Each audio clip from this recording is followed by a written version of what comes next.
Thank you. Next up will be Representative Delozier. Thank you, Mr. Chairman. Over here, this side again. Yes, ma'am. I'm going to run through a couple questions. I have a couple different issues I want to try and hit on, so I appreciate your ability to kind of answer quick.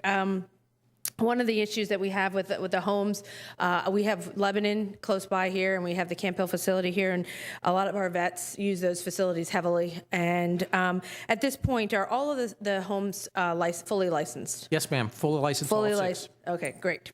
I mean, we've had so much with the federal, obviously the VA and the difficulties there, and I think the best that we can do for our vets is to have that service, because we do hear complaints, but we do try to facilitate as much as possible, and so we want to keep that open and keep that working. Do you have inspectors going into the homes on a regular basis? Yes. How do you?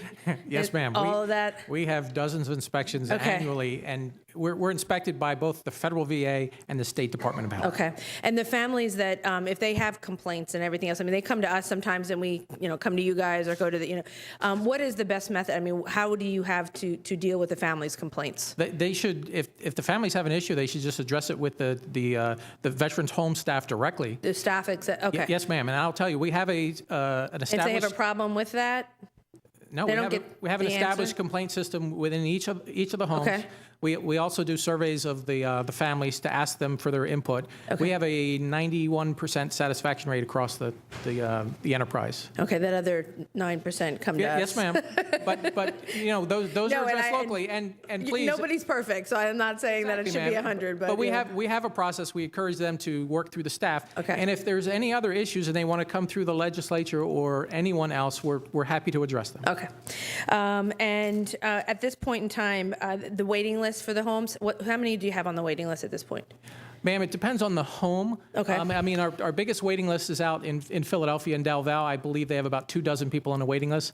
For instance, Gino Murley has, I think it was 2, and I'm talking veterans now. Okay. Hollidaysburg has 0. So it depends on the home as to what the wait is. Well, because, and I know, does it not have beds in Holiday? Why do they have waiting lists? Is it just location that they want to stay in Philly? Open beds, ma'am. And it depends on which kind of care. So Okay. if a veteran needed, for instance, the highest level of care, a dementia care, and we didn't have an open dementia bed, we may have an open personal care bed, Okay. but that's not what they need. Okay.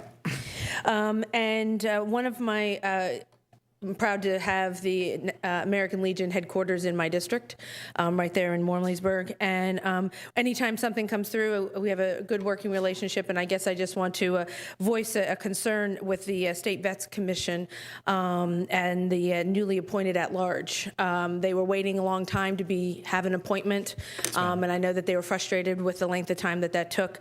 And I guess the name that was put forward, I've been hearing some rumblings back as to concern with the name, and it comes through. I know the agency itself obviously has input as to who is nominated to those positions, and I guess I just want to, on their behalf, raise a concern as to the individual that was put forward recently has been outspoken against the American Legion at times and the VFW, so they have a concern with that, and they would really like to have some discussion over the fact as to moving forward with that name.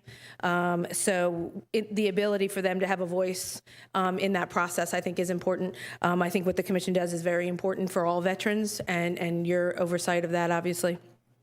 And I just want to, one last thing, and I'm not read yet. Okay, great.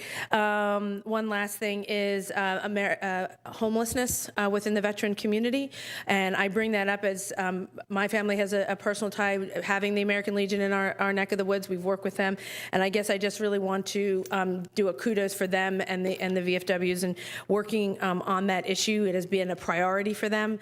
So anything that we've talked about suicide, which obviously is a huge issue, but homelessness also, and that adjusting back into society. There's homes across the state that we've been working with and everything, and we have one here in Harrisburg. But the ability for us to look out for our vets that are just not readjusting, that leads to possible suicide. Obviously, if we can help them before they get to that point, obviously it's a plus. But I just want to say thank you. The American Legion has been wonderful in working with that as a priority across the state of Pennsylvania, and I just want to put that plug in. And I know with the backing of you guys at the state level as well, obviously that's a big issue. So I don't know if you have programs statewide with your agency with homelessness. I know what the agencies are doing. Right, but- we work through the veteran service organizations, and again, with the grants to get Okay. organizations that do that. We had the governor's Veterans Homelessness Initiative over the past year and a half. Okay. I think we've been able to home over 2,500 veterans in Pennsylvania. Great, and I just raise it as just something that, Yes, they've ma'am. served us as Yes, you ma'am. did, and thank you for that. But we need to be backing them up when they get home. So thank you for that, and I will definitely take you up on the 50th for the Vietnam, because I have a Veterans of Breakfast in May. So I will be reaching out to you, so thank you very much. Yes, ma'am.